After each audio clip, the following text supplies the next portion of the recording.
హరలీలావతారాయ శంకరాయ పరౌజసే కైవల్యకలనాకల్పతరవే గురవే నమః. ఈ ప్రపంచంలో ప్రతి ఒక్క కార్యము ఈశ్వర సంకల్పంతో నడుస్తూ ఉన్నది. భగవంతుడు జీవులందరి యొక్క కర్మలకు అనుసారంగా ఈ ప్రపంచాన్ని సృష్టించి జీవులకు తగినటువంటి ప్రేరణని ఫలాన్ని ప్రసాదిస్తూ ఉన్నాడు. ఆ భగవంతుడు సర్వశక్తుడు. ఆయనకి అన్ని విధమైనటువంటి శక్తులు ఉన్నాయి. అలాగే ఆ భగవంతుడు సర్వజ్ఞుడు. ఆయనకి తెలియనటువంటి విషయం ఏదీ లేదు. కాబట్టి ఆ పరమేశ్వరుడు సర్వసాక్షి అయి మనందరి యొక్క హృదయంలోనే ఉంటూ ఈశ్వర సర్వభూతానాం హృద్దేశేర్జున తిష్టతి అని భగవద్గీతలో కృష్ణ పరమాత్మ చెప్పినట్టుగా ఆ పరమేశ్వరుడు మన యొక్క హృదయంలోనే ఉంటూ మన శరీరంతో, వాక్కుతో, మనస్సుతో మనం చేస్తున్నటువంటి ప్రతి ఒక్క కర్మని గమనిస్తూ మనకి ప్రేరణనిస్తూ తగినటువంటి ఫలాన్ని కూడా ప్రసాదిస్తూ ఉన్నాడు. అన్ని పనులని చేయించేటటువంటి వాడు భగవంతుడు. అందుకే ప్రాచీనులు అంటారు, ఈశ్వరాజ్ఞ లేనిదే ఏ పని జరగదు అని అంటారు. అయితే ఇక్కడ చాలామందికి ఒక ప్రశ్న వస్తుంది, ఈశ్వరాజ్ఞ లేనిదే ఏ పని జరగదు, అన్నీ మనకిచ్చేటటువంటి వాడు ఈశ్వరుడే అని అంటూ ఉన్నారు. అలాగైతే ఇవాటి రోజున ఏదో ఒక ప్రమాదం జరిగింది. ఆ ప్రమాదం జరిగినప్పుడు చాలామందికి దుఃఖం కలిగింది. మరి ఈ ప్రమాదాన్ని, అన్ని పనులని ఈశ్వరుడే చేయిస్తూ ఉంటే మరి ఈ ప్రమాదానికి కూడా ఈశ్వరుడేగా కారణం. ఈ ప్రమాదం వల్ల ఎంతమంది కష్టపడుతున్నారు పాపం. వాళ్ళందరికీ కూడా ఆ కష్టాన్ని, ఆ దుఃఖాన్ని ఇచ్చేది ఈశ్వరుడే కదా. మరి ఎందుకు ఈశ్వరుడు అలా చేస్తున్నాడు? అందరికీ మంచిని చేయాలి కదా ఈశ్వరుడు. ఇలా ప్రమాదాలని చేయించి అందరికీ కష్టాలను ఎందుకు ఇస్తున్నాడు చాలామందికి? మరి ఇలా చేస్తే ఆయన ఈశ్వరుడు ఎలా అవుతాడు? ఈశ్వరుడు అంటే అందరికీ అనుగ్రహించేవాడుగా ఉండాలి కానీ ఇలా అందరికీ ఎందుకు కష్టాలను ఇస్తున్నాడు అంటే మరి ఈశ్వరుడికి వీళ్ళందరి మీద ద్వేషం ఉంది కాబట్టి వాళ్ళకి ఇలా కష్టాలను ఇస్తున్నాడు, ఎందుకు ఇలా చేస్తున్నాడు అని చాలామందికి ఒక ప్రశ్న వస్తుంది. కానీ ఇక్కడ మనం తెలుసుకోవాల్సినటువంటి ఒక ముఖ్యమైనటువంటి విషయం ఉంది. ఏమిటి అనంటే, ఈ విషయాన్ని శంకరాచార్యుల వారు తమ యొక్క భాష్యంలో ఒక చక్కటి ఉదాహరణతో మనకు వివరించారు. ఏమిటి అనంటే, ఈశ్వరః పర్జన్యవద్ద్రష్టవ్యః అని ఒక మాట అన్నారు.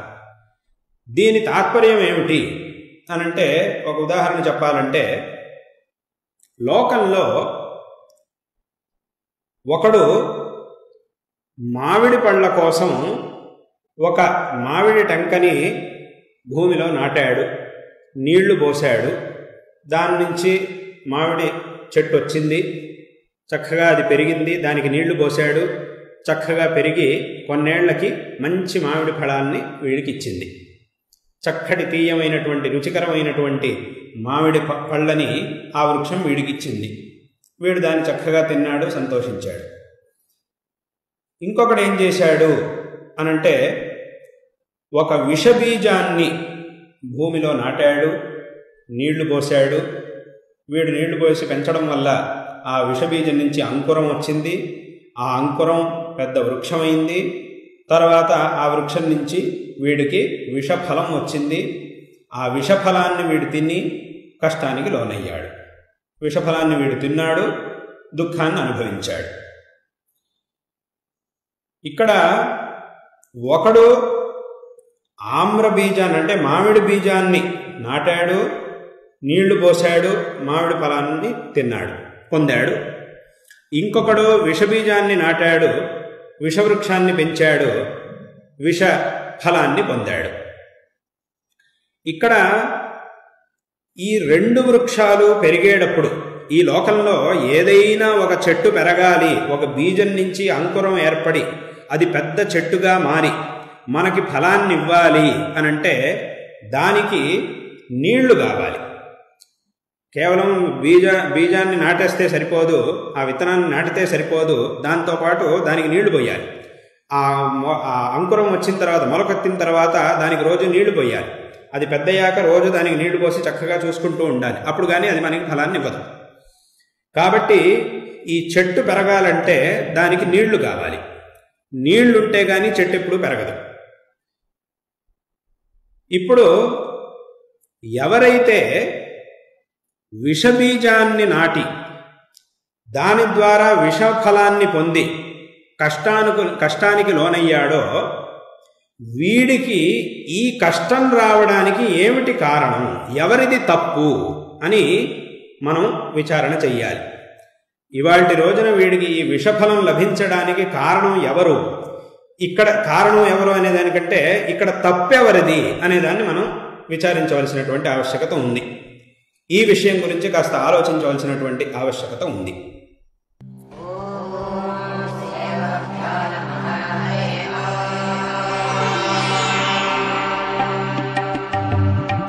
హరలీలావతారాయ శంకరాయ పరౌజసే కైవల్యకలనా కల్పతరవే గురవే నమః.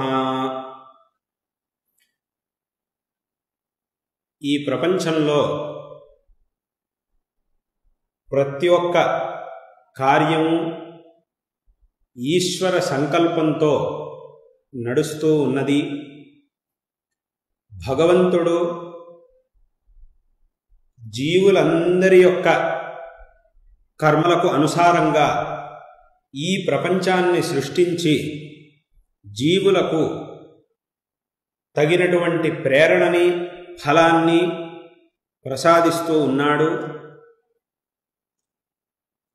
ఆ భగవంతుడు సర్వశక్తుడు, ఆయనకి అన్ని విధమైనటువంటి శక్తులు ఉన్నాయి. అలాగే ఆ భగవంతుడు సర్వజ్ఞుడు, ఆయనకి తెలియనటువంటి విషయం ఏదీ లేదు. కాబట్టి ఆ పరమేశ్వరుడు సర్వసాక్షి అయి మనందరి యొక్క హృదయంలోనే ఉంటూ ఈశ్వర సర్వభూతానాం హృద్దేశేర్జున తిష్టతి అని భగవద్గీతలో కృష్ణ పరమాత్మ చెప్పినట్టుగా ఆ పరమేశ్వరుడు మన యొక్క హృదయంలోనే ఉంటూ మన శరీరంతో, వాక్కుతో, మనస్సుతో మనం చేస్తున్నటువంటి ప్రతి ఒక్క కర్మని గమనిస్తూ మనకి ప్రేరణనిస్తూ తగినటువంటి ఫలాన్ని కూడా ప్రసాదిస్తూ ఉన్నాడు. అన్ని పనులని చేయించేటటువంటి వాడు భగవంతుడు. అందుకే ప్రాచీనులు అంటారు, ఈశ్వరాజ్ఞ లేనిదే ఏ పని జరగదు అని అంటారు. అయితే ఇక్కడ చాలామందికి ఒక ప్రశ్న వస్తుంది, ఈశ్వరాజ్ఞ లేనిదే ఏ పని జరగదు, అన్నీ మనకిచ్చేటటువంటి వాడు ఈశ్వరుడే అని అంటూ ఉన్నారు. అలాగైతే ఇవాటి రోజున ఏదో ఒక ప్రమాదం జరిగింది. ఆ ప్రమాదం జరిగినప్పుడు చాలామందికి దుఃఖం కలిగింది. మరి ఈ ప్రమాదాన్ని, అన్ని పనులని ఈశ్వరుడే చేయిస్తూ ఉంటే మరి ఈ ప్రమాదానికి కూడా ఈశ్వరుడేగా కారణం. ఈ ప్రమాదం వల్ల ఎంతమంది కష్టపడుతున్నారు పాపం, వాళ్ళందరికీ కూడా ఆ కష్టాన్ని, ఆ దుఃఖాన్ని ఇచ్చేది ఈశ్వరుడే కదా. మరి ఎందుకు ఈశ్వరుడు అలా చేస్తున్నాడు? అందరికీ మంచిని చేయాలి కదా ఈశ్వరుడు. ఇలా ప్రమాదాలని చేయించి అందరికీ కష్టాలను ఎందుకు ఇస్తున్నాడు చాలామందికి? మరి ఇలా చేస్తే ఆయన ఈశ్వరుడు ఎలా అవుతాడు? ఈశ్వరుడు అంటే అందరికీ అనుగ్రహించేవాడుగా ఉండాలి కానీ ఇలా అందరికీ ఎందుకు కష్టాలను ఇస్తున్నాడు అంటే మరి ఈశ్వరుడికి వీళ్ళందరి మీద ద్వేషం ఉంది కాబట్టి వాళ్ళకి ఇలా కష్టాలను ఇస్తున్నాడు, ఎందుకు ఇలా చేస్తున్నాడు అని చాలామందికి ఒక ప్రశ్న వస్తుంది. కానీ ఇక్కడ మనం తెలుసుకోవాల్సినటువంటి ఒక ముఖ్యమైనటువంటి విషయం ఉంది. ఏమిటి అనంటే ఈ విషయాన్ని శంకరాచార్యుల వారు తమ యొక్క భాష్యంలో ఒక చక్కటి ఉదాహరణతో మనకు వివరించారు. ఏమిటి అనంటే ఈశ్వరః పర్జన్యవద్ద్రష్టవ్యః అని ఒక మాట అన్నారు. దీని తాత్పర్యం ఏమిటి అనంటే ఒక ఉదాహరణ చెప్పాలంటే లోకంలో ఒకడు మామిడి పళ్ళ కోసం ఒక మామిడి టెంకని భూమిలో నాటాడు, నీళ్లు పోశాడు, దాని నుంచి మామిడి చెట్టు వచ్చింది, చక్కగా అది పెరిగింది, దానికి నీళ్లు పోశాడు, చక్కగా పెరిగి కొన్నేళ్లకి మంచి మామిడి ఫలాల్ని వీడికి ఇచ్చింది. చక్కటి తీయమైనటువంటి రుచికరమైనటువంటి మామిడి పళ్ళని ఆ వృక్షం వీడికి ఇచ్చింది. వీడు దాన్ని చక్కగా తిన్నాడు, సంతోషించాడు. ఇంకొకడు ఏం చేశాడు అనంటే ఒక విషబీజాన్ని భూమిలో నాటాడు, నీళ్లు పోశాడు. వీడు నీళ్లు పోసి పెంచడం వల్ల ఆ విషబీజం నుంచి అంకురం వచ్చింది. ఆ అంకురం పెద్ద వృక్షమైంది. తర్వాత ఆ వృక్షం నుంచి వీడికి విషఫలం వచ్చింది. ఆ విషఫలాన్ని వీడు తిని కష్టానికి లోనయ్యాడు. విషఫలాన్ని వీడు తిన్నాడు, దుఃఖాన్ని అనుభవించాడు. ఇక్కడ ఒకడు ఆమ్ర బీజాన్ని అంటే మామిడి బీజాన్ని నాటాడు, నీళ్లు పోశాడు, మామిడి ఫలాన్ని తిన్నాడు, పొందాడు. ఇంకొకడు విషబీజాన్ని నాటాడు, విషవృక్షాన్ని పెంచాడు, విష ఫలాన్ని పొందాడు. ఇక్కడ ఈ రెండు వృక్షాలు పెరిగేటప్పుడు ఈ లోకంలో ఏదైనా ఒక చెట్టు పెరగాలి, ఒక బీజం నుంచి అంకురం ఏర్పడి అది పెద్ద చెట్టుగా మారి మనకి ఫలాన్ని ఇవ్వాలి అనంటే దానికి నీళ్లు కావాలి. కేవలం బీజాన్ని నాటేస్తే సరిపోదు, ఆ విత్తనాన్ని నాటితే సరిపోదు, దాంతోపాటు దానికి నీళ్లు పోయాలి. ఆ అంకురం వచ్చిన తర్వాత, మొలకెత్తిన తర్వాత దానికి రోజు నీళ్లు పోయాలి.